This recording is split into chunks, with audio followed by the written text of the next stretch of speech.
Okay, guys, welcome to part one of eToroing, the world's largest hedge fund. If you haven't watched my introduction video, please go to my YouTube channel and you can see the part 0.5 there. Okay, so this part one is just explaining the very basic concepts of what the all-weather strategy is, and I'll be just going through that quickly so you guys understand it. Now, you guys need to understand it because I want you to be comfortable with putting $500 with me, $5,000 with me, or $50,000 with me. And it's all based around certain principles that I think are very sound, and that's why this is the world's largest hedge fund. There's a reason for it, and people believe in his philosophy, Ray Dalio's philosophy, and that's why I'm doing it this way. Okay, so going on, what we have here is I'm going to go through two very basic concepts. One is called the all-weather, and the other is called risk parity. So just to be honest with you guys, it's not very academically sound principles, but they are principles nonetheless, and I'll just go through them.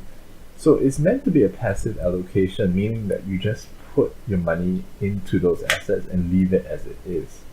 But we will not be adopting that because of the limited type of instruments that we have. I will express it differently in different ways, and therefore it becomes a little bit different.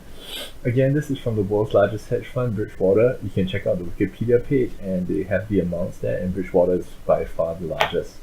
They have multiple strategies. This is just one of them, but it is one of the most talked about, and it came out in Tony Robbins' book, Money Master the Game. And that was a really good book. If you guys get a chance, you can read it. And he introduced a non-leveraged version of it. The type of account we will be using is leverage. The type of allocations we'll be using is leverage. And Bridgewater themselves have actually come out with a lot of literature. So you can go and read it if you are interested. So the basic premise is that all economic situations can be defined into four basic seasons, and these are the four. So imagine it like summer, winter, autumn, and spring. If it was winter, it would be one of these like low inflation, low growth, and this would be something like 2008, global financial crisis. The whole world is terrible and everything is falling apart.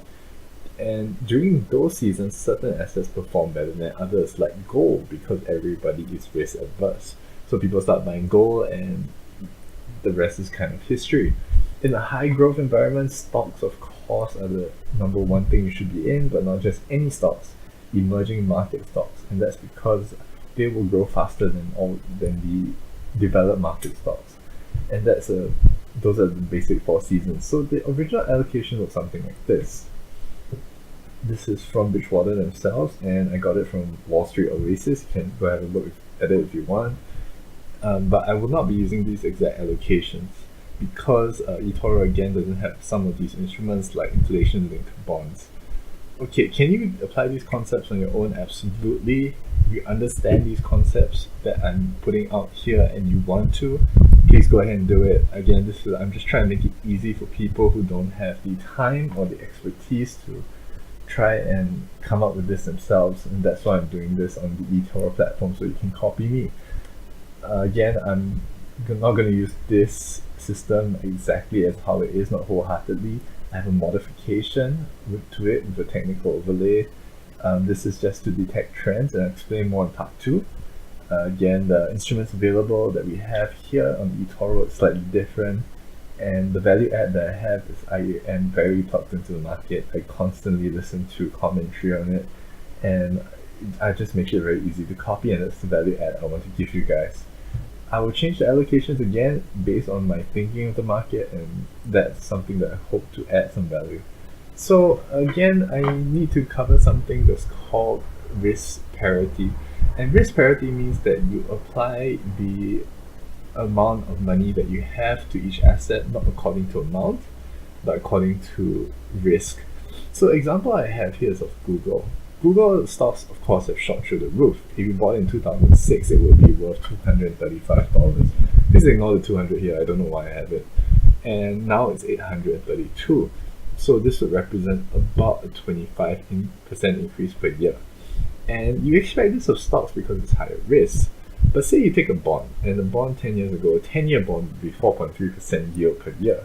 So what happens if you lever that up 5 times? You increase your risk, yes, and you increase your returns as well. So 10-year bond would be 21.5% a year, and your Google stock would have been 25% a year.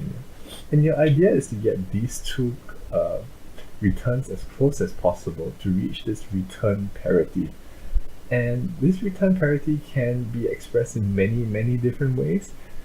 Some people in academic fields use Sharpe ratios, some use standard deviation, and that's the approach I'm using. I'm just using standard deviation just for simplicity.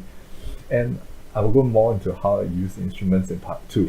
But what you have to understand is I'm using leverage to increase our allocations differently, so that what happens is I try and match the amount of risk per asset and not the amount exactly. Okay, so essentially this system is no matter which season you are in, there's the assets that will perform well if you apply the risk allocations properly. In theory, you should make money no matter which season you are in. It's not make money, but some years that you lose, you won't lose as much as a regular portfolio, and that's the concept behind it. So in Ray Dalio's in Money Master the Game, I think Tony Robbins said that in worst case scenario you lose about 5 or 6%. I believe that's the amount, I cannot remember exactly. But in good years you will make 10%. So in 2008 I think I only lost like 4 or 5% really. So it is a very good strategy, it's very interesting and very well talked about. So you can read more about it.